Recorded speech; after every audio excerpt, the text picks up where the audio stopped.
This video is brought to you by Ice Warrior Tactical, Carcajou Tactical, and Gray Fox Strategic. For 10% off your next purchase from Gray Fox Strategic, use code DA10. All right. Welcome, everybody. Randy with Direct Action. Thanks for tuning in. Watch, like, subscribe, all that good stuff. We appreciate you guys paying attention and dialing in for these discussions. Today, we got a great guest, longtime friend of mine, Mark Holst, known as Boots is his nickname. Mark and I, we met many moons ago, probably 2007. He was my first official Muay Thai instructor, coach. And over the years of competing together, we've shared a lot of ups and downs, highs and lows together. Watched him succeed in making it to the UFC. And now he's a business owner. He's a family man. He's a genuine human being. He's an all-around great dude. One of the most generous people I've met in my entire life. One of the probably the most loyal men that I've met in my life, and I've met a lot of good people. So today we got a great guest. He's super chatty. Hopefully he opens up a little bit, and you guys enjoy this discussion. Mark Holst, nice to have you on the show today. Tell us a little bit who you are, where'd you grow up, and tell us a little bit about your upbringing. Yeah, appreciate Randy and Josh for having me for today, this morning, and yeah. You know, I come from, I was born in Ottawa, but I always, I grew up my whole life in Elmer. And yeah, so always like, you know, kicking around there in high school, doing my high school. My first language is French. And then, yeah, like I just grew up, you know, in Elmer doing my thing with my mom. Yep. And my dad was on the Ottawa side, and I would go visit him from time to time when I was younger. Okay. Yeah. So when your dad passed, how old were you when that happened? I was 18. You're 18, okay. Yeah. And man, at 18 years old, dad's passing. That's that must have been a significant moment for you. What happened? Yeah, so he was diagnosed with Huntington disease, which is kind of like, you know, it's hard to describe. It's kind of like a cross between like it's Parkinson, like it affects your body, but also your mind. So it's like a double whammy. Yeah. And yeah, he... you know, he passed when I was 18, but really at around like my age was like 12 or 13. Like he was, you know, bedridden and stuff like that. Yeah. Oh, yeah. So he was bedridden for many years. So like when I say like to you, like 18 must have been tough. I was like, actually, you know, it was a lot tougher because it was way like when I was a young teen and kind of needed that at that time for sure. Yeah. Important time for a teenager to have a father figure. Absolutely. And then yeah, so you know we would go visit him at the old folks home. He was very young. He passed at 59. Right. My grandfather. So that disease is hereditary. Yes. And you have 50% chance of having it. Wow. So I wasn't sure. So he passed at 59. My grandpa passed of the same thing at 60. So I was really bummed out because like.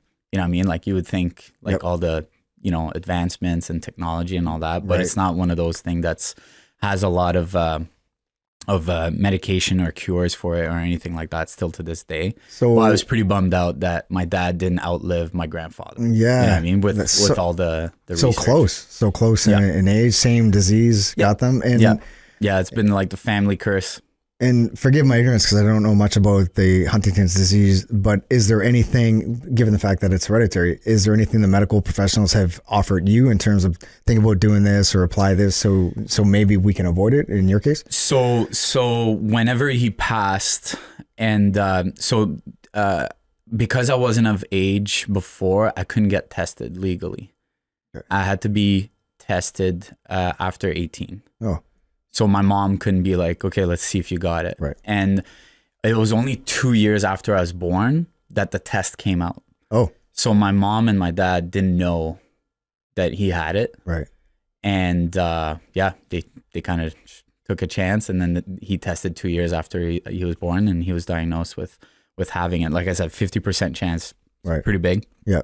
And so when I hit 18, I sat on it a long time to get tested or not, because I don't know how I would react to it. Right. Like imagine like you know, I would imagine, okay, I get tested positive, so it's like, okay, I'm gonna pass away at 60, or you know, and this sucks, and like maybe just, you know, be negative about it, and like could affect your life. You know, it could affect maybe the way kill myself before, like whatever, right? Like just change everything, right?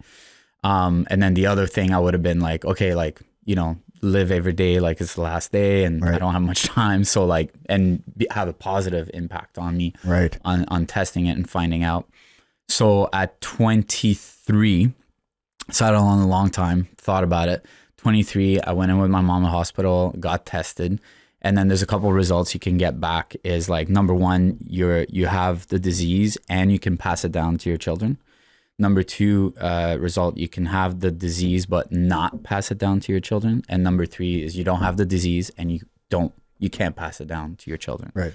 So lucky enough, I got tested, and I'm not a carrier, and I can't. I'll build a suspense, eh?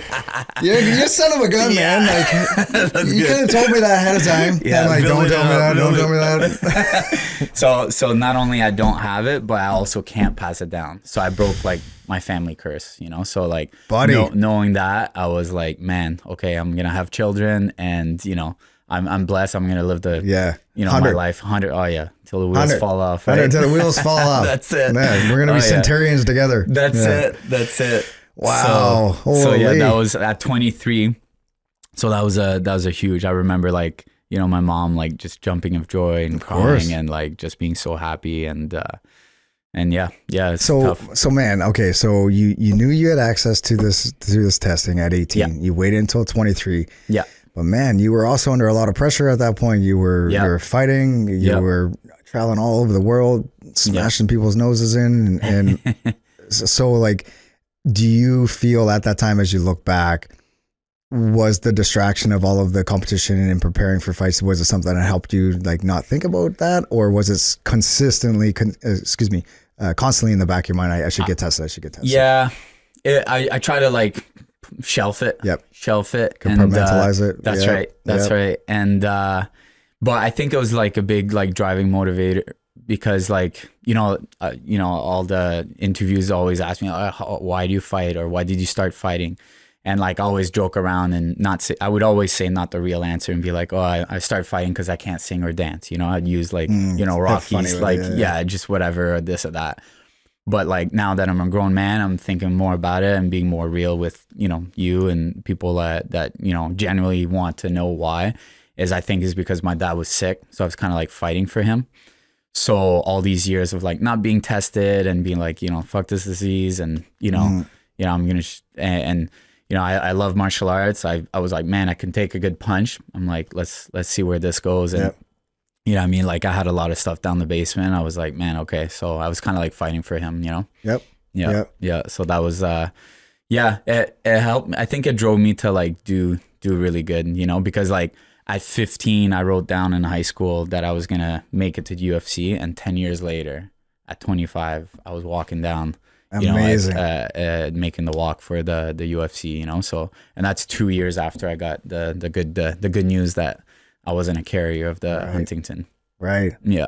That's amazing, man. So good for you. So you wrote that down. You had a goal to fight in the UFC. You remember it. You were 15 years old. Or you should see all my like books. Like I would like write down UFC like on all my books, all my papers and all that. And like, I put it in my yearbook, so now my whole high school knew about it. Yeah. So I was like, fuck, I gotta make it. You know what I mean? Like I can't just talk shit. That's it. Well, you put your money where your mouth is, man. You walk the talk, and you talk the walk, man. So good for you. Well done. So let's talk about that, man. Because like I know you, but and I've heard some of these stories, but not all. And for the viewers, I think, especially for the young aspiring combat athlete who has a desire to fight in the UFC.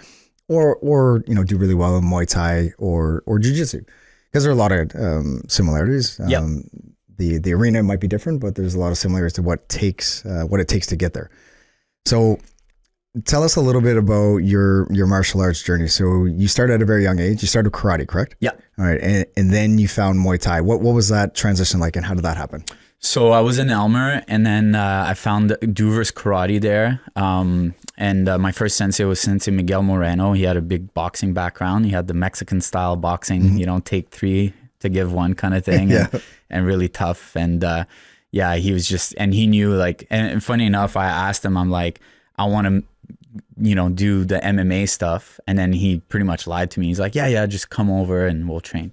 And then I started doing karate, and then, you know, boxing and kickboxing with him. And I was like, okay, like this is not it, but I'm kind of like it, and I gotta get a base anyways. Sure. I'm really happy I did karate because it gave me a lot of the core values of like the samurai kind of, like honor and discipline and respect and all that. So I had a really good base, a lot of stretching, a lot of katas and all that stuff that I didn't really use for the MMA stuff, but I feel at 15, it's kind of like what I needed, a traditional martial art instead of like jumping right into like the MMA sport, which at the time was pretty tough to find. Right.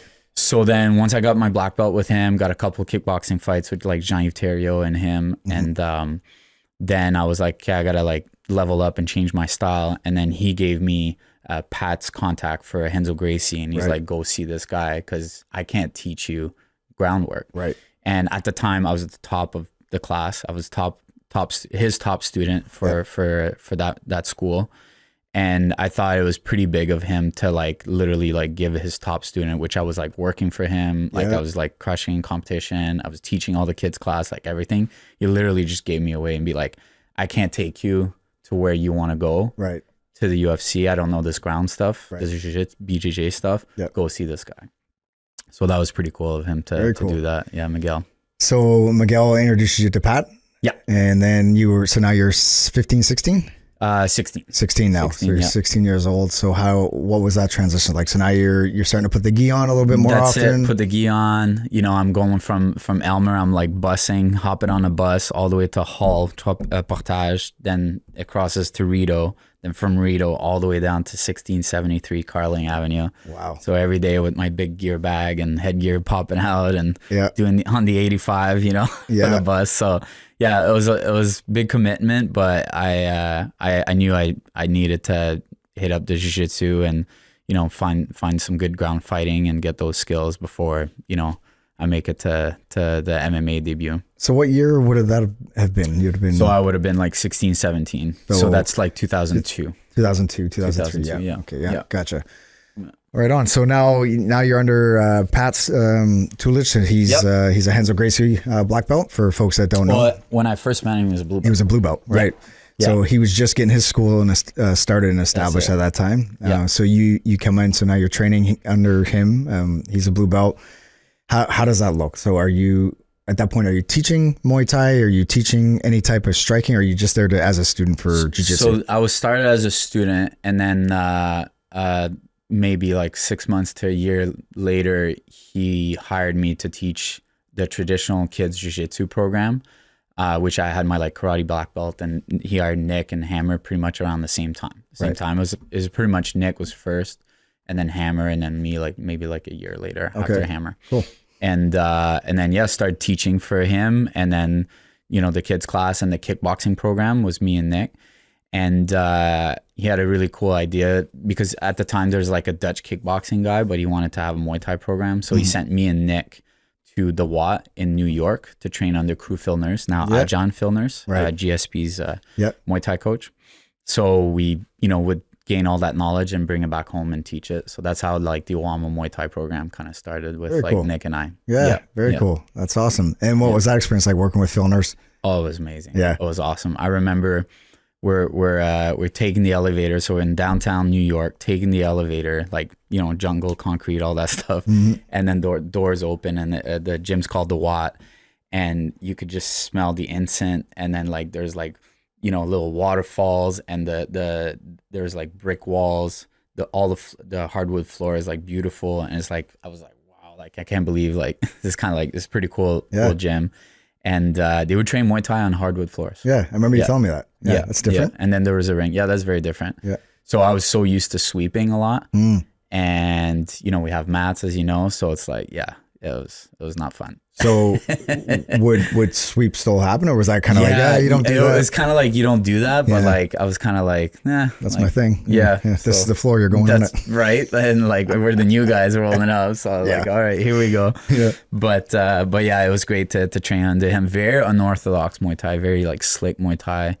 and creative Muay Thai. Very cool. Yeah. It was great to train under him. And Jamie Crowder as well too. Is that where you first met him? Met him. Oh, so was Jamie working with Phil at the time, or were they doing? So he was Phil's student. Him and Joe St-Pierre was Phil's student, and then something must have happened. I think the Watt. I think it got closed down because of COVID, or maybe before COVID. Unfortunately, But way before that, Jamie Crowder and Josie Imperi left adjunct field nurse, and then they started the program at Hensel Gracie, New York. Right. That's where they still teach out of right now. Yeah. Well, man, like good for you. I never had the opportunity to train with Phil Nurse, but Jamie Crowder was awesome. Amazing. Oh my God.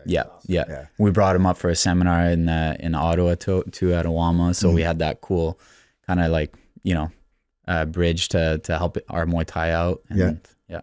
And then. Man, and then you really took to Muay Thai, and so now you're training in New York. And how many times did you go to Thailand to train?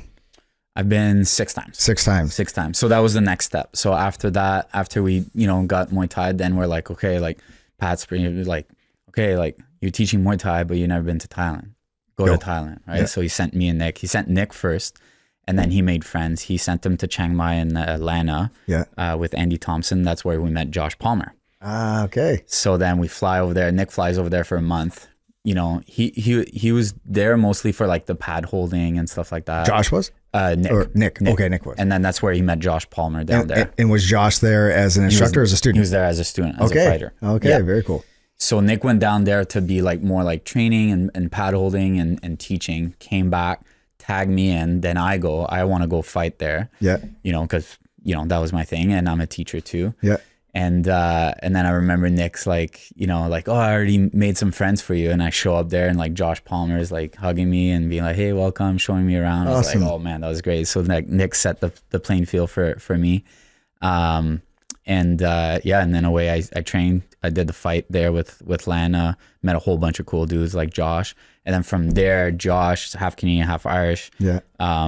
Then he's an awesome dude. Yeah. He's so hard. He's an awesome dude, and he is tough. You should have him on this. I would love to have him on. You're gonna have a good time with him. I would love to have him on because man, you and him when he came over, we were really lucky at Awama. We had you, we had Josh, we had Hammer, we had a lot of high talent, dude. Yeah. But I remember you and Josh were on the next level, and you guys would beat the snot out of each other, man. Yeah. But we had a thing because like I was kind of like the golden boy of Awama, and he just got like flown in from Thailand to come help teach the program, and he actually ended up staying here, living, being like Nick's roommate and all that. Yeah. So, and then the second night I met Josh, he was fighting in Thailand. And then I'm in the crowd, and I'm like, you know what? I'm gonna bet on this guy. I'm gonna bet some money, and then I bet some like 1,000 baht. It was like I don't know, like $20. Sure. And he ended up winning the fight. So he made me money, and I was like, nice, He's your money maker. That's it. Yeah. So that's like the second night. We just hop in a pickup truck, and we're driving, and he's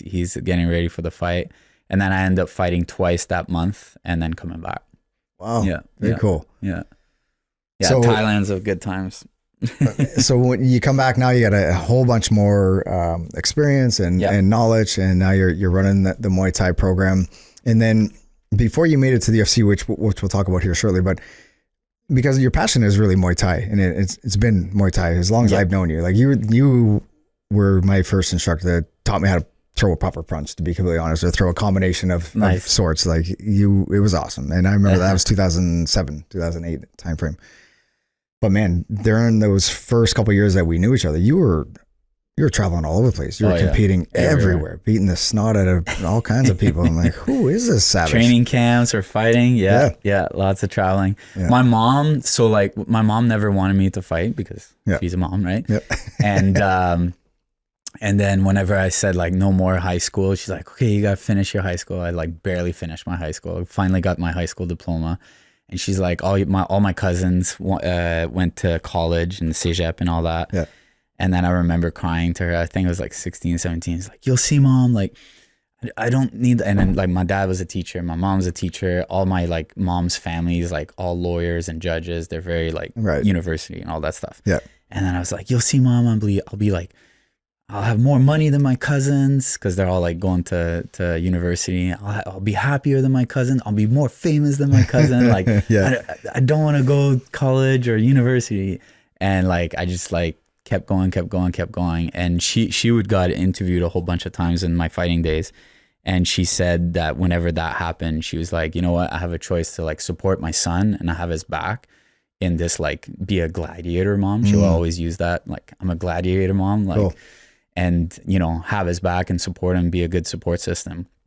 or, you know, be negative and put him down. And like, then it's like, then I don't have a good support system and stuff like that. So I owe it all to my mom to like, you know, let me follow my dreams and go into the fighting.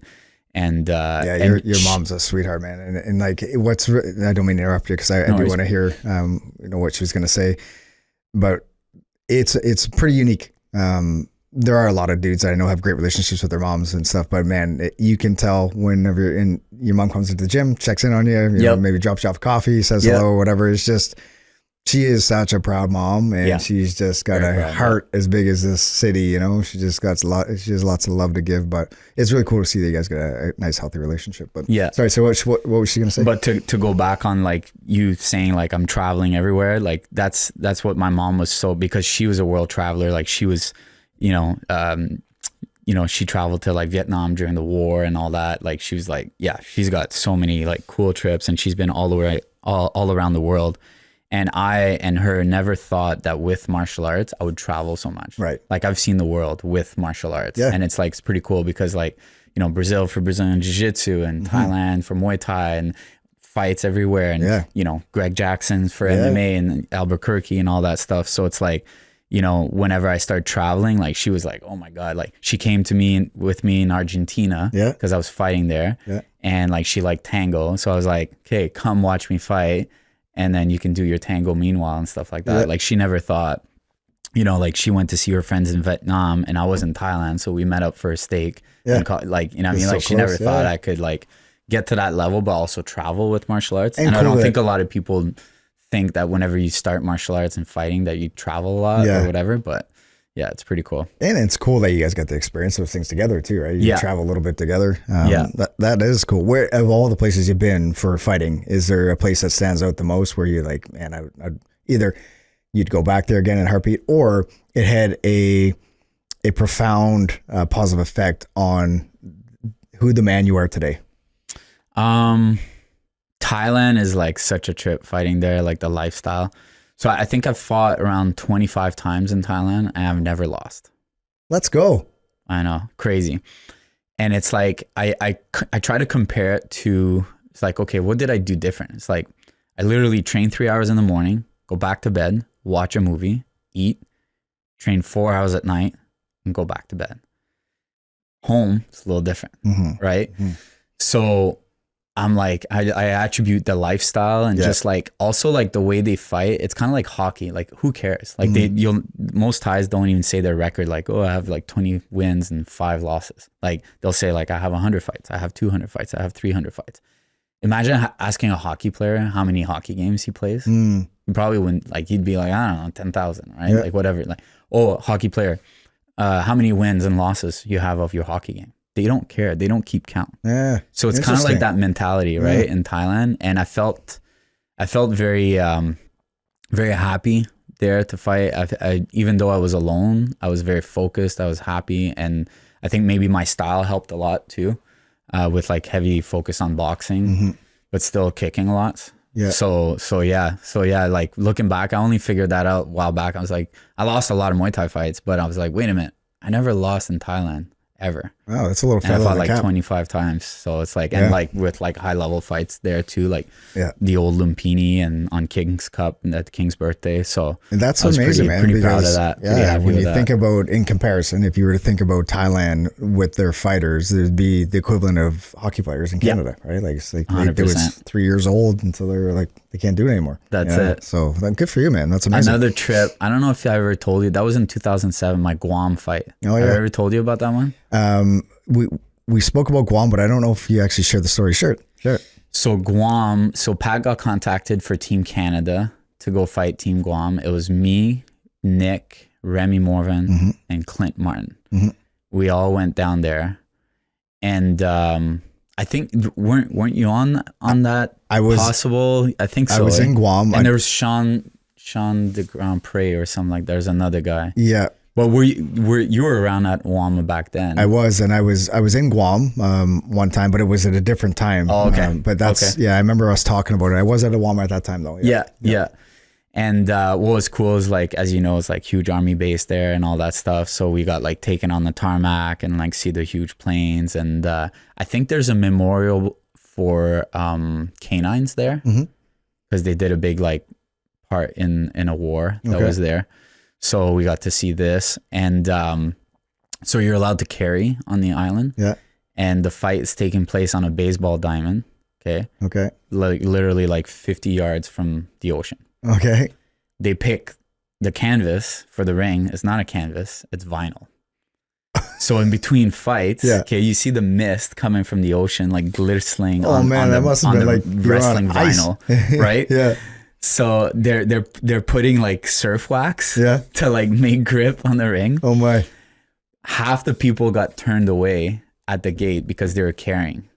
Oh. So they're like, no, you can't like bring in the guns in this event. And then I was fighting a convicted felon. So I was doing radio shows, and like the guy like did a drive-by killing of somebody like years ago. And then I'm fighting this Alex Castro dude. Okay. And so I'm co-main event, and you know, I touch gloves, and then like Pat, of course, and everybody's like, don't kick. You know, what do I do? Kick. Boom. So was this Muay Thai or MMA? That was MMA. Okay, cool. Yeah. Okay. Yeah. So first kick, of course, I couldn't help myself, you know. So throw the kick, fall on my back, and then the guy's just dribbling my head, ground and pounding me for like 5 minutes nonstop. You can hear my head like boom, boom, boom, boom, boom. Oh boy. And then the second round, same thing, but this time I locked in the triangle, tapped him with the triangle. I stand up, I'm like, woo! And then you could hear like crickets, like, man, no cheers at all. No cheers. I was like, put your hands down, like, we're out of here. I was like, okay. Where's the shield? Where's the shield? Yeah, they treated us so well, and it was great, but it was kind of crazy experience. Like, that would be outdoor event, you know, crazy ring. I'm fighting this like, you know, convicted fella. So let's take a deeper dive on that. That's cool. I'm walking around with my Hawaiian shirt because I wanted to blend in and joke around, but no, it's not going over well. No, they didn't like the Hawaiian shirt. So you guys go over there, you get invited to fight in this event or however it unfolds. You're there. You have no idea what you're getting into. No idea. You don't know anything about the culture. You don't know anything about the arena. No, it's not even arena. You find all of this out like on the day or the day before during weigh-ins or like how? Yeah, we just found out right there and then. I was like, man. And then like, you know, Nick was there. He's like, oh my God, they're turning people away because they're packing heaters. Oh my goodness. This is nuts. So yeah, that was a crazy Guam fight story. That's pretty wild though, for the ability to, you don't know what you're getting into. You assume that it's a stadium, a proper arena with a proper cage or at least a ring. Yeah. And then you get what you get. Yeah. But everybody's on the same page. Good on you, man, for, adapting to the change of situation and just dealing with it. But wow, what a trip. Yeah. Convicted felon on top of that. That's a crazy one. Yeah. And then we were doing commercials there too. They had us on like radios, and then like I think like Remy's line is like he was like doing a commercial for like anti-bullying because like on the island there's bad things happening to kids and stuff like that. Yeah. So then Remy's line was like, don't be a bully, and then I would come and be like, be a friend, and then look at the camera and all that. Yeah, it was a wild trip. It was crazy. Very cool. Awesome, man. So now you're fighting, you're MMA, you're developing more so your Muay Thai game and add in the jiu-jitsu. During your journey in the process, what area of jiu-jitsu do you feel like where was it that you made the most improvements in the gains with the jiu-jitsu game? Was it, for example, were you doing competitions and tournaments, or were you traveling around a little bit to build that pedigree, or how did that work for you? Yeah, as you know, like we're very focused on the gi a lot, but we did put a lot of time in the no gi and going down to Greg Jackson's for the MMA training, like jiu-jitsu specifics and stuff like that. Mm-hmm. Going up to Sean Williams, that was really fun too. Obviously John Danaher, doing privates with him for the no-gi. He's like, man, such a mad scientist. He's amazing. Good memories there. So yeah, definitely traveling around to get as much jiu-jitsu knowledge, but also like I had so many good guys to train with at Awama, with like Hammer, Nick, and Pat. So the jiu-jitsu level was really high in Ottawa. So like it was good to like leave and go get some different training, different techniques from other gyms. Yeah. And I want to say like for like my Muay Thai fights, like I would alter, because back then there wasn't a lot of Muay Thai fights and there wasn't a lot of MMA fights. Yeah. So I was such an active fighter that I would go back and forth. And thinking back on it, I kind of fucked up my career. Really? Yeah. Because I should have stuck to one. Interesting. Because like, it's so different. Yeah. You know what I mean? Yeah. And as you know, I'm like pure of heart. I love Muay Thai. I love to stand and bang. But all my fights, the guys would take me down and I would tap them out on the ground with my BJJ, right? Right. So I was okay with it. But then once I like came across wrestlers, that's when they like, or really, really high level BJJ guys, that's when I would lose or get fucked up. Interesting. And then going back to Muay Thai fighting, I wouldn't get better at dealing with the wrestlers or trying to wrestle more or trying to get better at jiu-jitsu because I would be in a camp for 3 months fighting like, you know, top level Muay Thai guys. Right. So going back and forth, like I think like some years was retarded. I was like doing like, I think I had like 5 MMA fights and like 8 Muay Thai fights. Oh, wow. That's active. That's an active year. It was very active. Wow. But what was wrong about that is I should have stuck to one. Okay. And like thinking back now, it's like MMA, like I was right, you know, a couple of years behind GSP, following literally in his footsteps, training with Ajahn Phil Nurse, training with John Danaher, training with Greg Jackson, training at Mont. I literally would follow him. Right.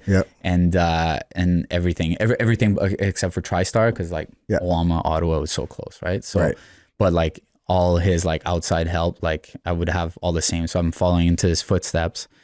And, you know, thinking back on that, I think I should have go all out on MMA and be like, even though there'd be a Muay Thai fight that pops up, be like disciplined enough to be like, no, like the end goal is UFC, like stick to that. I want to say I loved Muay Thai a lot. So, and like opportunities just popped up and it's like, hey, you want to like, and you know, you want to stay active and you know, you keep the competitions running. So I could see why you would do that. But I also, staying active, I think was the most important one is like because either at that sit time, on my butt or go fight Muay Thai. So why not? Because at that time, like we didn't really have the luxury of the stepping stone of amateur MMA. It was like, you know, there wasn't such a thing. It's like, you're ready to go MMA, you're going pro, you're jumping in the deep end. Yeah.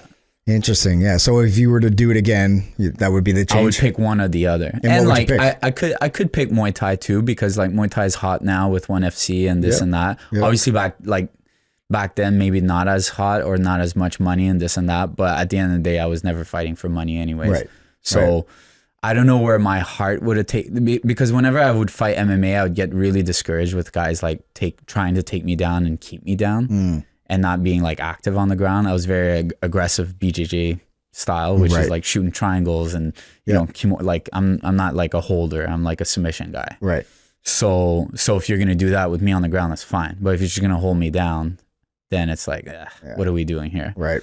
And a good compliment I always remembered from Pat is like my BJJ was always okay, but I always remember that compliment. He said that and he said it in front of a lot of top guys too. He said I was at a black belt level of defending the ground and pound, because he's never seen me like in a fight get like really badly hurt or finished, except for that Guam fight.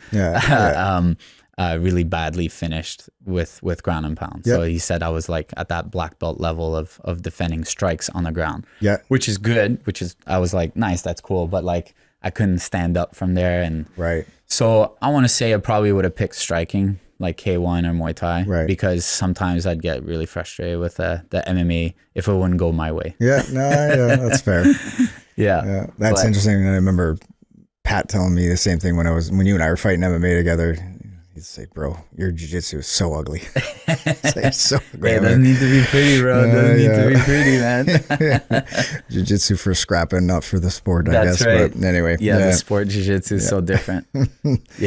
So tell us about the you know, the feeling when you get that call from the UFC. So like walk us through, how old were you? Was it coming off of a highlight reel fight? And maybe for the viewers and listeners that are not aware, like the UFC, they have the pick of a lot of talent from all over the place, and they will only pick guys that have a winning record, right? They're not gonna.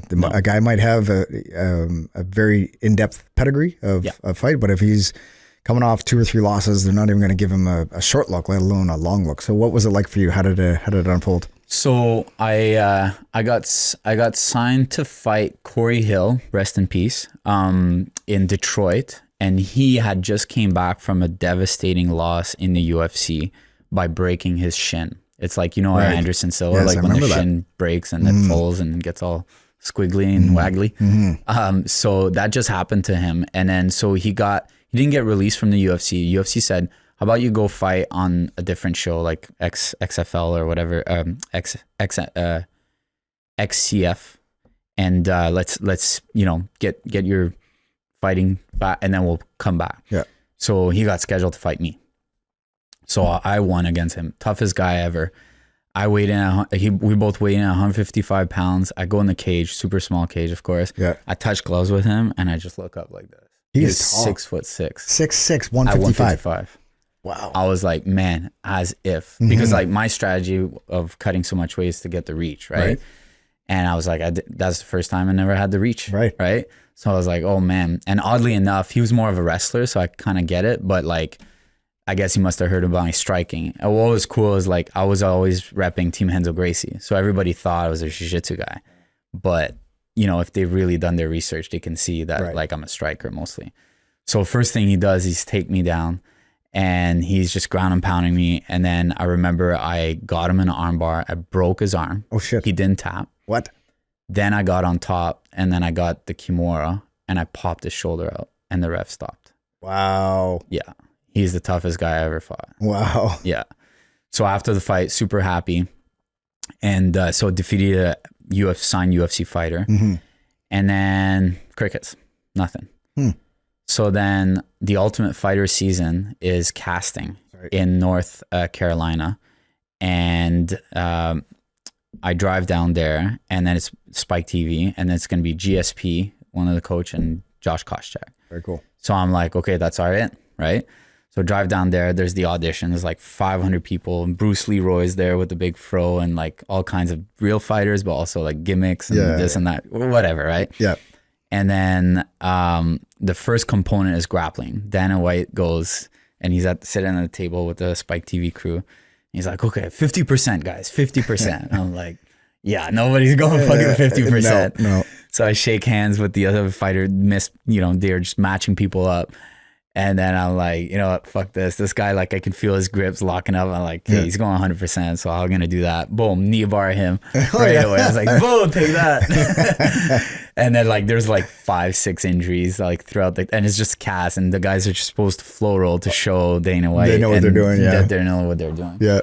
So then the next component is pads, and I'm like just crushing the pads. Like, everybody, you can hear like little Pichu, toot, and my kicks like, wop, wop, wop. Like, so drawing a lot of attentions, and then, you know, hour by hour, more people get cut. Yeah. They call up my number, and then they're like, okay, you can go to Vegas and have the Spike TV interview in Vegas. So no coaches allowed. Right. Randomly. Yeah. So of course, Nick and Pat come with me because, you know, they want to be there. Of course. Yeah. Fuck those rules. So we all fly in. And then do the Spike TV interview. And I guess, you know, come back home 2 weeks later, they called me and it's like, yeah, sorry, you didn't make it. And I was like devastating. I was like, fuck, like, you know, crying and upset and be like, that was my shot. And like, I really wanted to do that. And then a week later comes by and they call me and they're like, do you want to have a 4-fight contract deal? Amazing. And I was like, yep. Yeah. That's crazy. Let's go.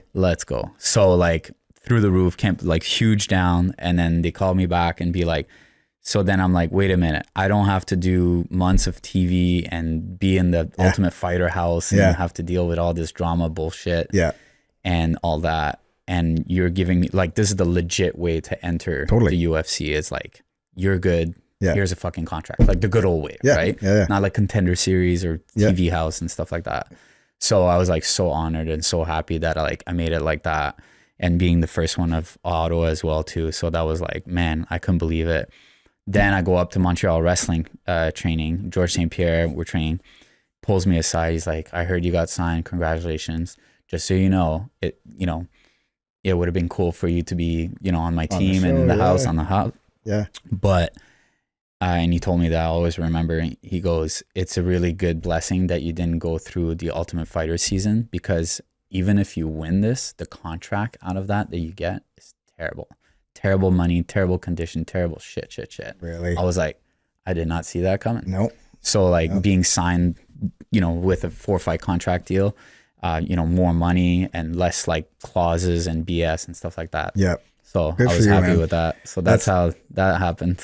Isn't that cool? Like the highs and the lows. Oh, man. Like, it's similar. I went down to try out for the Ultimate Fighter in the Vegas. Yeah. In You and Vegas. Remy, right? Yeah. In the season 18, I think is when they did the females. Nice. So there was half the females and half the males at Bantam, 135 bantamweight. Yeah.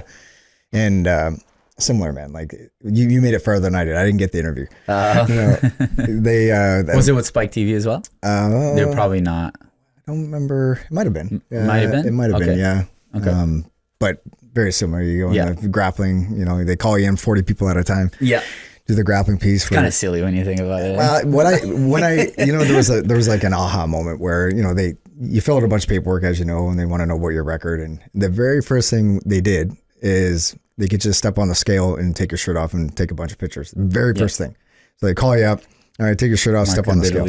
Yeah. I was like, wait a minute, this has nothing to do with fighting. But I quickly realized, I'm like, this is a show. There's entertainment. This is more than just your ability to fight and do the grappling piece and then the strike piece. And then that's where I got cut. But the grappling piece, I remember me and this guy, I don't know who he was or where he was from, but he just basically latched onto me and there was no grappling. It was just, he was like holding me there in like a front headlock for the duration of whatever it was, 2 or 3 minutes. I'm like, we need to grapple here, man. We need to like show these guys that we can grapple. But he just latched onto me and he was super strong and I tried everything to get out of it. And that's how it went. The duration of it, I was like, that was terrible. Anyway, and then, they call your number and then thanks for coming out. And that was it. So me and Remy basically just partied in Vegas for the next 2 nights. Yeah, there you go. A good time. But good for you because you made it further. And it's really cool that it worked out that way because, knowing your personality, and like that would be an experience for sure, being in the house and being amongst, but you see how much drama and nonsense goes on. Like, I don't think that would be designed for your personality, to be really honest. And part of it too, I think they probably saw like, this guy's, he's mature, he's professional, he takes the sport seriously. Like, can we market this guy? Probably not, no. Right? They want guys that are a little bit of a loose cannon, they're gonna stand out, say things. I was so boring during the Spike TV. It was like, just nice guy, like Canadian, whatever. Yeah, right? easygoing dude. Boring. Next. You're not TV material. Yeah. Awesome. So you get the contract. Super stoked. Now you're on a high. What was that like? There must have been just people knocking at your door, left, right, and center, wanting interviews, wanting to talk to you. So back in 2016, I was able to start working with Kydex, and the reason I wanted to start working with Kydex was because I was a left-handed shooter. Finding left-handed gear was extremely hard. So I just put 2 and 2 together, started working with Kydex, making left-handed holsters for myself. From there, quote unquote, refined my process.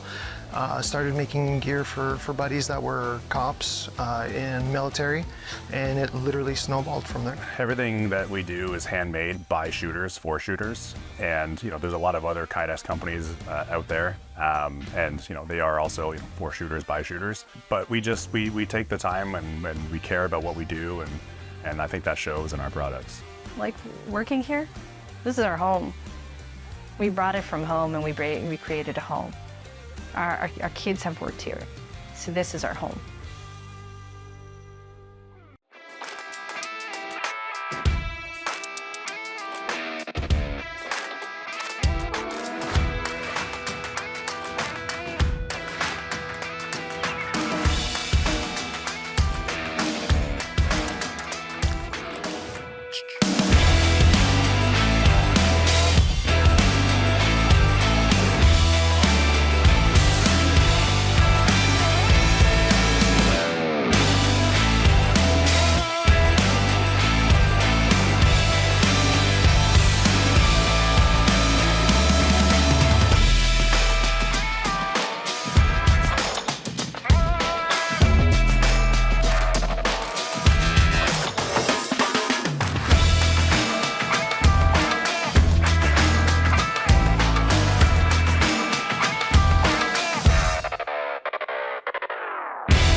Aside from the obvious of what I like about them, they do keep your hands warm in the colder weather. So colder weather, I started using these last year when it was about -10. You know, after an hour or two on the range with light shooting gloves, of course the fingers are going to get cold. So the inner glove, it has the dexterity required, so you can still do firearms manipulation, changing magazines, short note stoppages, which is good. And then for the moments where maybe we're standing around not doing a whole lot, or in between iterations on the range, for example, the outer glove adds another element to keep the hands warm when we're not requiring the dexterity. So inner and the outer glove combination, just like anything, the more you use it, the more it gets worked in and it becomes a little bit more favorable to the hands. But for the little bit that I have used them so far, dexterity good, overall warmth really good. Me being the first in Ottawa, like just like times a million, and like, you know, Citizen and, you know, TVs and newspapers and all that is just like every day, just nonstop. A lot of that, a lot of interviews, a lot of BS, and but like, you know, you just gotta. It's all part of it. It's part of it. Yeah, it's all part of it. Like you know, like you said, it's part of it. So yeah, just focusing on training and try to keep, you know, stay humble and stuff like that. And one thing that I tell fighters now that I and that's why I brought you in for the mental capacity course that you ran with the fighters. Yep. It's, you know, the 80% of fighting being mental is so true. And I recall doing a crucial mistake. All the interviews, all the newspaper, all this stuff, and it's like almost sometimes twice during the day, right? They would all ask me the same, you know, questions over and over and over again, which was fine. Sometimes some cool questions, different, but I would answer always the same time, the same thing. I would go, yeah, I'm really nervous. I really hope I don't let my city down. You know, I'm the first in Ottawa, you know, like this is huge for me, but like, yeah, I want to do you guys proud. And, you know, I'm very nervous. You know, and 2 times, 3 times, I'm very nervous. I can't, you know, don't want to let you guys down, this, that. And it's like, you were reaffirming like fucking it. Just like over and over and over, like just negative shit, right? Yep. And not just thinking it, like speaking about it over and over and over again. So if I could do it again, I'd be like, you know, very, very different on that. So with the fighters now, I tell them like, watch out for your self-talk. And Kamani got an interview not too long ago. And then I just came up to him. I was like, oh, cool. You got an interview before your Montreal fight for Muay Thai. And I was like, be positive and be confident and just watch how you talk. Like, you know, choose your words wisely. That's right. That's right. Yeah. Self-talk is no it's negative a thing, man. Self-talk. Yeah. What we say to ourselves, either overtly or covertly, it matters. That's good that you pick up on that and you recognize, and you have that ability and experience to share that with the younger fighters now that didn't have that. Right? That's right. Yeah. I know, like George St. Pierre had like a sports psychologist, you know, and stuff like that. I think when he lost the like Matt Serra fight, he carried a brick everywhere he went. And right before the rematch, he threw the brick in the St. Lawrence River. So it was like that whole like mental, like he was carrying that knockout that he lost against Sarah. And then right before the fight, threw it in. It was, I think it was that fight. I think you're right. And like, that's like so like strong, right? And that comes from probably his sports psychologist, right? So it's no joke, right? When top level athletes, you know, you have a manager for a reason and you have your strength and condition coach and all this stuff. But like, what about like, you know, the saying like 80% of the game is mental. Between your ears. So like you should probably have, you know, Couldn't or it agree doesn't need, you don't need a mental coach, maybe like just reading about it too, or being locked in, right? Yeah, have a coach, a mentor, somebody that's been through an experience before that can help you, you know, navigate and really dissect the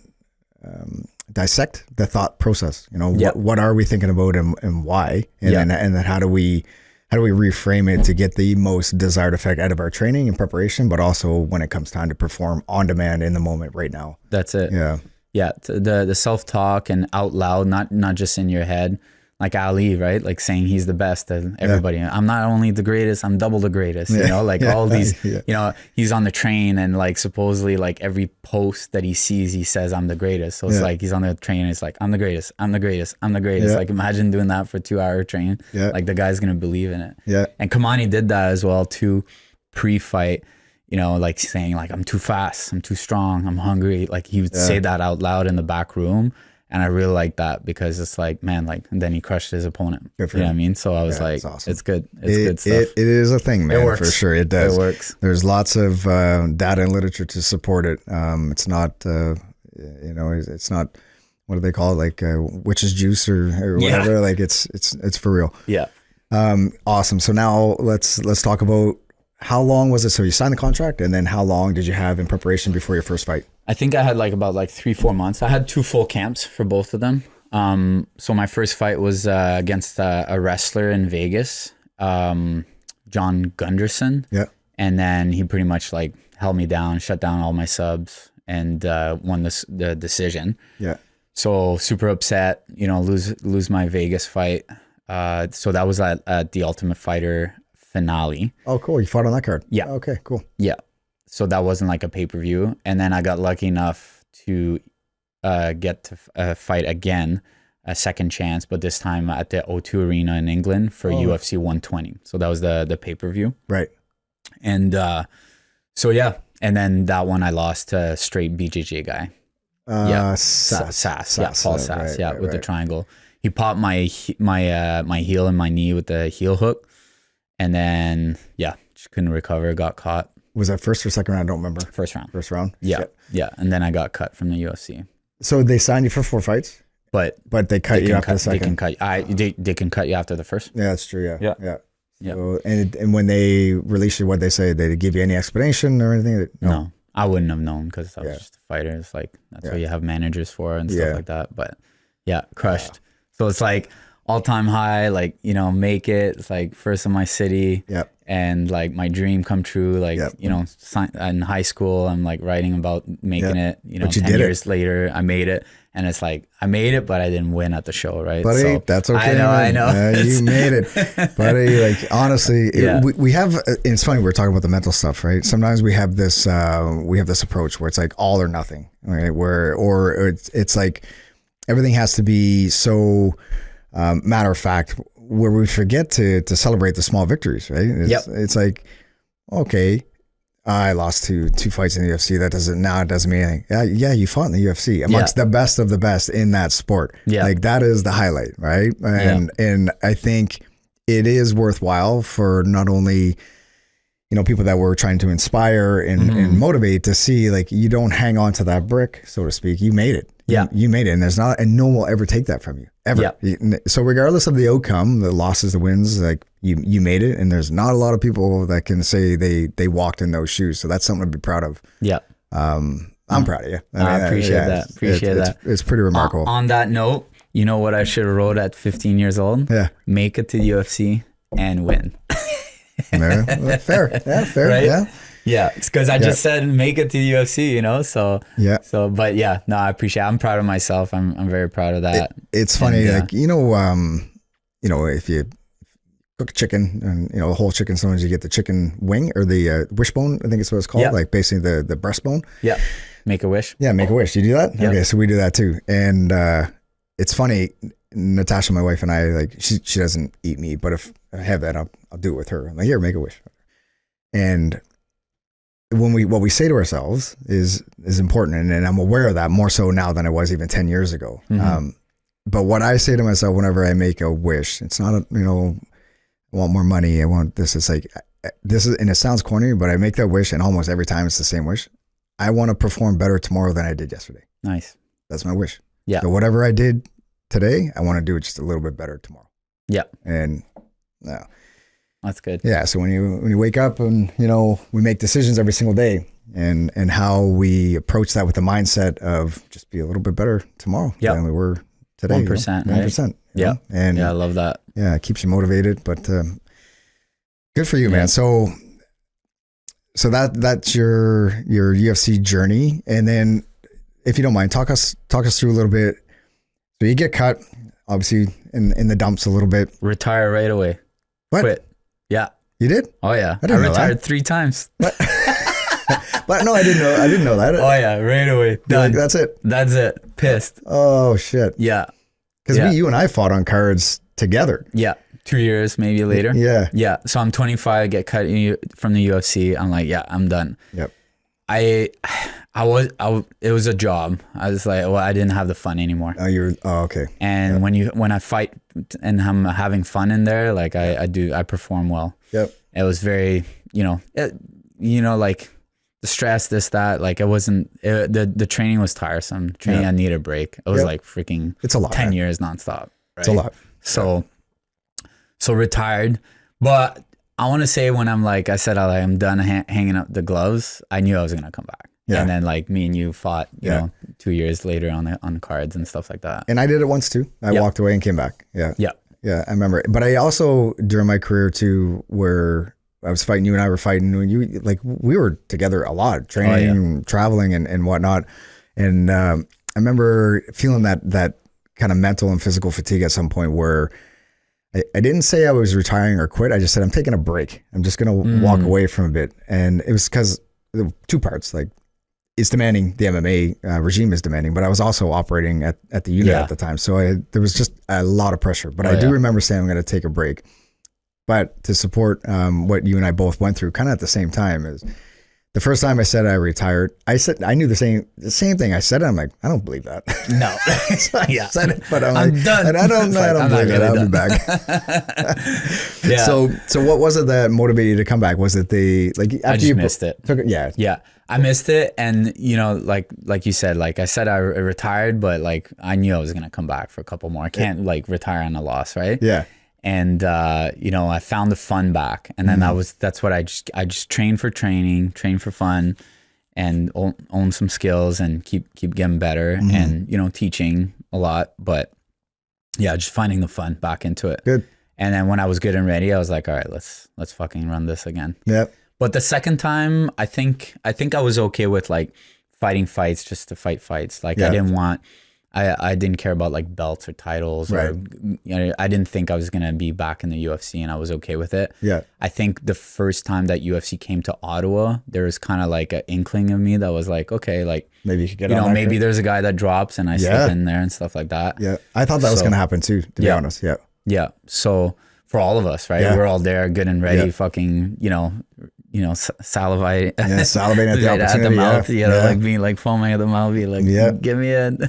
But no, I was okay with like just fighting to fight. And when that fight card happened, like I'll be completely honest, like I was hoping for that call, but where I was in my career, it's such an ebb and flow. But I honestly thought you were going to get a call for that card, and I thought, oh man, Mark's going to probably get a second chance here because it's his own hometown. That's right. And you would have sold that place out. You alone would have sold that place out. Yeah. So I was kind of hoping for you and thinking that, he's probably going to get a call. And I remember we went to that fight and it was at the TD place. Air conditioning broke. Hot. Remember that? Oh my God. Oh man. I had a white shirt. You could see all his nipples right through it. It was so bad. Yeah. Oh man. Yeah, that place got hot. So you come back from the step back, and then when was your last MMA fight where you're like, okay, now I'm satisfied, I'm happy, I'm walking away on my terms, and enough is enough.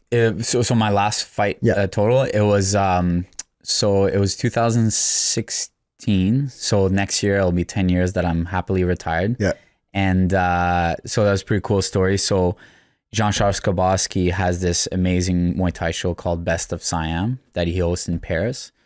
And, I was, looking for fights, this, that. I just got with Jenna, and we've been together for a couple of years. And then they're like, okay, we found you a match. So they signed me for that. So then I was like, okay, going to Paris. It's probably going to be one of my last fight. I'm going to get a ring, and I'm going to propose to Jenna. Oh, man, cool. So then I'm like, fuck, what if I lose? Hey, positive self-talk, Mark. Positive self-talk. Come on, man. Oh, bro, I'm so bad. Imagine like I just lost a fight. Will you marry a loser? 2 black guys. Right? Yeah, right. I think the ring is here somewhere. That's right. So I fight this really, really good fighter, Sarin Preap, and we go five rounds. good war. I hurt him badly with the knee to the body, but he didn't give up, kept fighting. And it was actually my mom came with as well, and Nick. So it was my mom, my girlfriend Jenna, and then Nick. Cool. So Nick was in my corner, and then for the ring, I gave it to Nick because I didn't want like to lose it and whatever. And like maybe at the airport, like they stopped me and like, you know, I didn't want, you know, imagine they mess up the whole surprise, right? So I was happy with that. And then I won the fight. So crazy unanimous decision, good war. Crickets again, you know, because like, you know, this Canadian guy beating the outsider, beating up a local. Yeah, exactly. And so then I was like, man, like, do I bring her up in the ring? But like everybody's booing me, so I'm not gonna do that. So then I'm like, okay, I won the fight. So then the next day we rented bikes, we're biking around, and then I found a spot right next to the Eiffel Tower. And then I dropped a knee and she said yes there. Oh, man. So it's like the whole story is like I won the fight and I won the girl kind of thing. Nice. So late, literally like, you know, 2 years after that. So after that, I was like, man, like what a great ending to my career. Like absolutely. Finishing on a high note. Yep. You know, Paris, Best of Siam, great show. Yep. You know, big win. So I was like, oh, like we'll see if fights happen or not. And then I had my firstborn Hollis. So then I told Jenna, I was like, yeah, I can't fight with, you know, like knowing from now with my father, like how I dodged the biggest bullet ever, health and whatnot, got punched in the head a lot, a lot of bangs. So like I need to be there for my son. So I like promised her I wouldn't like fight anymore. Good. After, you know, we would have our first son. So good for you. That was it. Yeah, very cool, man. Hang up the gloves. Well, that is a great way to finish it up, man. That is, you know. And like, as you know, like you're done fighting, but now like you're coaching guys. And like I live vicariously through our fighters at GB Ottawa. So it's stressful to coach, man. I sweat. I'm like get stressed, and I care a lot about coaching these guys. And I get my fix from fighting from them. Yeah. They fill your cup. I'm happy with that. They fill your cup. Yeah. And I know they want it too. Like a lot of these guys, I'm like, okay, like we're going to the top, and I like, okay. And I'm like, I'll be with you if you want, you know, I'll take you to the top. Let's go as far as we can. So, wow. You know, they pass down the torch, you know? Yeah, 100%. And the stable of fighters at GB City Center and East and the whole community, like there's a lot of talent, good talent in that organization, a lot of good people. Hopefully they're they're grateful and they appreciate what they have and the tutelage and the instruction and the coaching that you give, because you like anybody that knows you for more than 10 minutes knows you pour your heart into it. You care about the athletes, you care about the success, but you know you don't hold anything back either. You let them know, like, straight shooter, man. Right from the hip. You got to pull up your socks, or you got to work on this, and that's with good intentions. That might be perceived or received differently, but it's with good intentions. So hopefully they see that and they appreciate that, and they don't get their panties in a bunch, because that's what you need to hear. Sometimes, I think on some fighters for sure. I think you do. You don't need to be told how good you are all the time. You need to be told what you need to work on. You need to be told where the holes are so you can fill those holes. Yeah, I like being like a bit of a hard ass as a coach, because like I just feel sometimes they need it, and like also like just very like picky and strict. And you know, like if I give compliments every freaking day, you know, then it's like what, right? It becomes disingenuous. That's right. You keep hearing that. You're like, okay, thanks. And I remember like, you know, my coach me, oh, that was a good round or a good jab, and it's like I was like, what? Like as if like that stuck to me forever, right? Because like I didn't hear those compliments a lot. Right. Yeah, that's fair. Man, it's such a cool thing to watch you do what you're doing now. And you're still young. I mean, you can do this for another 40 years, man. Like, what would you plan on to for sure? Yeah. So I'm not switching anytime soon. So what do you see as like a trend with athletes today versus like when we were competing, you know, 10 plus years ago now? What do you see as a common trend? Do you feel like the quality of athlete today, or what they have access to in terms of information and training bodies and resources, do you feel the combat athlete today is set up for success, or do you feel like it's even more challenging today than it was maybe when you and I were fighting 10 or 15 years ago? Yeah, that's a great question. I think in some sense better. I think it's more like cerebral a lot. I think they have a lot more, they have a lot more tools and, resources to use. And it's less of like the old, like suck it up and tough training kind of stuff like that. It's more like smart training. Yeah. Which is good because like, and I'm a preacher of that. I'd prefer like my fighters to like train smart, not like, just do retarded stuff like me and you've done before. Yeah. So, but like also that retarded stuff that we did before kind of got us crazy and tough. There is value. So there is value in it, just not every session. Right? There is value in it. We Yeah. need to go into deep waters every now and again. We need to literally have our asses handed to us to the point where we are in survival mode. We need to. I believe we need to. Yep. So we can see how far we can go. That's it. But if we don't ever accept that we literally feel like we're drowning or we're not sure if we can take any more, we need to learn that we have at least 25% more. Yeah. But unless you're taken to that edge, we won't know where that edge is. So I do believe that is important for the mental side as much as it is for the physical conditioning side.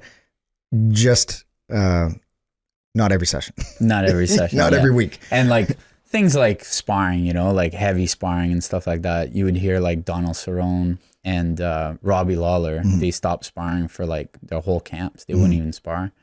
And they're signed UFC fighters and champions, so it's like, why are they not sparring, so it's like, and then there's like, so there's definitely some good elements that's changed for the best, I think, to make the fighters like better and fight longer and fight smarter. Well, So that's a great example. That's I think the biggest thing. Those guys that you just mentioned, when they choose now in this or at that point in their career to not spar, it's because they know their limits. They've been in deep waters. That's right. They've seen what they're capable. They know, right? Yeah. But you're 22, 23 years old and you're relatively new to the combat sport. You don't know yet. No. You don't even know what you're capable of yet. And if you convince yourself, well, I need to stay safe, so I have projected longevity in my career.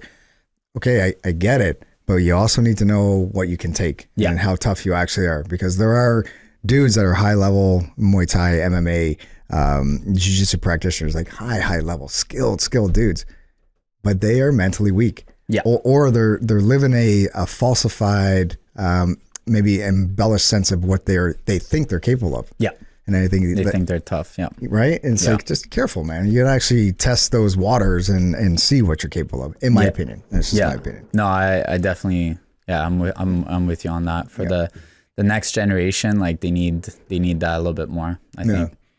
That's good though. There's, I think you're right. Like smarter training, lots of great resources and guys like yourself that have a ton of experience to kind of help, prevent those mistakes that we made. And here's the benefit to that, or here's the potential consequence, just so you know. Yeah. Yeah.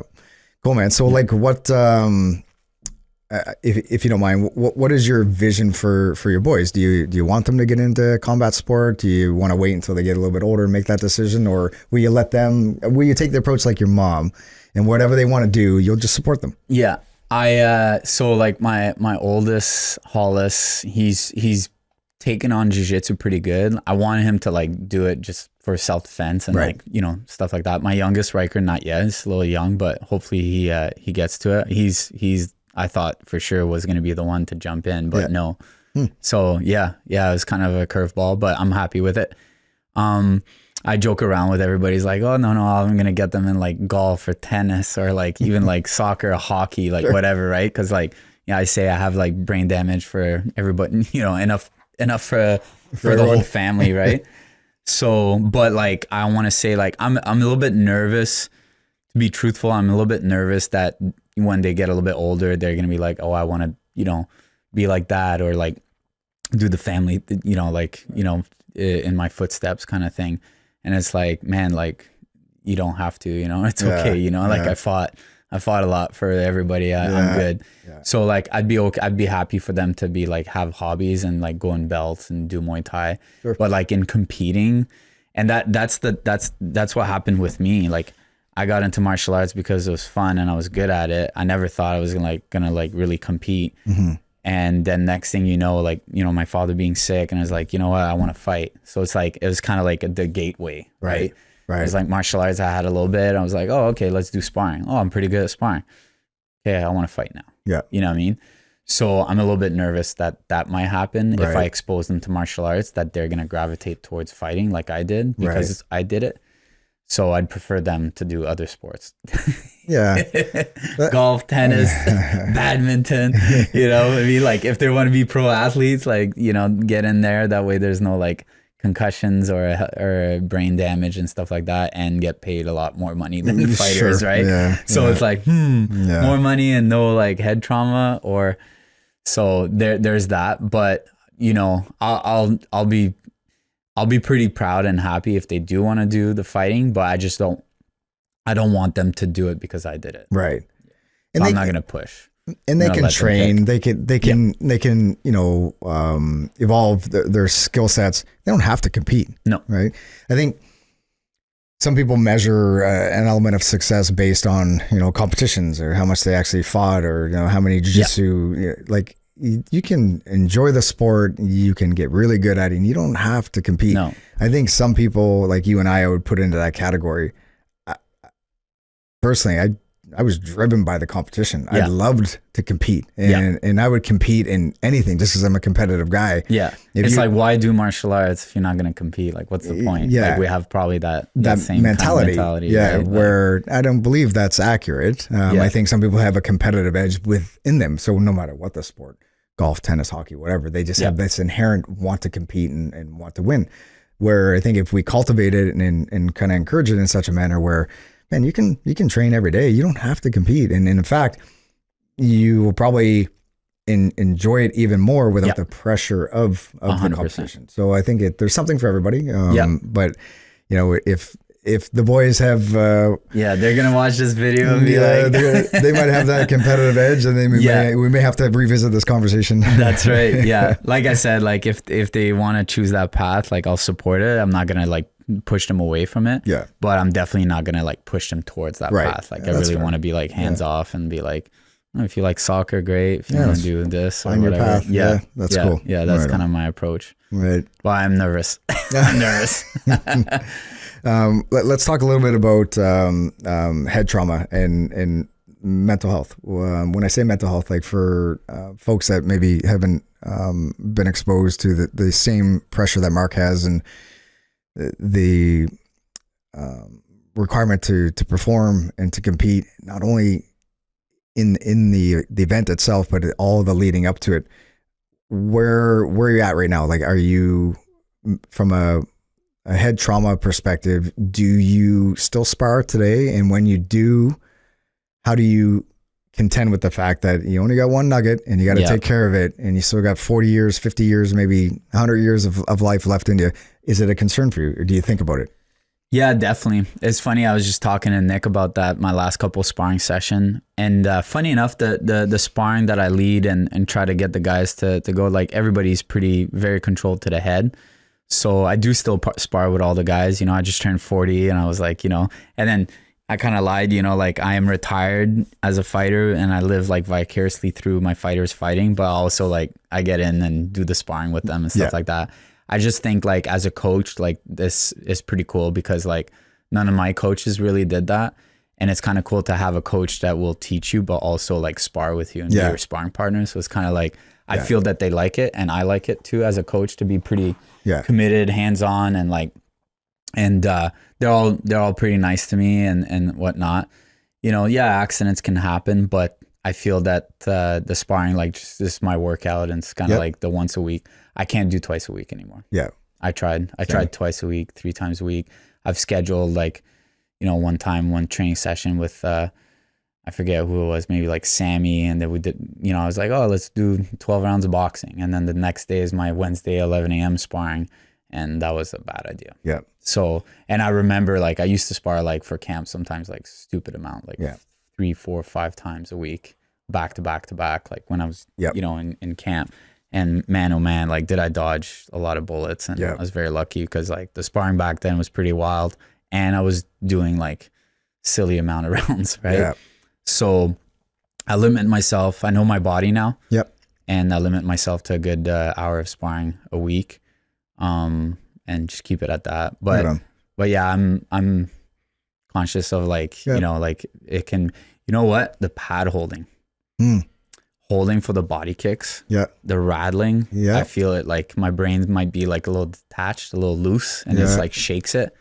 So I have to like be careful with the pad holding, how much, because like I've scheduled myself sometimes like 3-4 fighters like today that they're like literally kicking the pads, but that resonates. Yeah, that's all over the whole body is absorbing that shock. And that's shaking, right? So I do that for 2-3 hours in a row. And then you have like fighters like, even like Regan.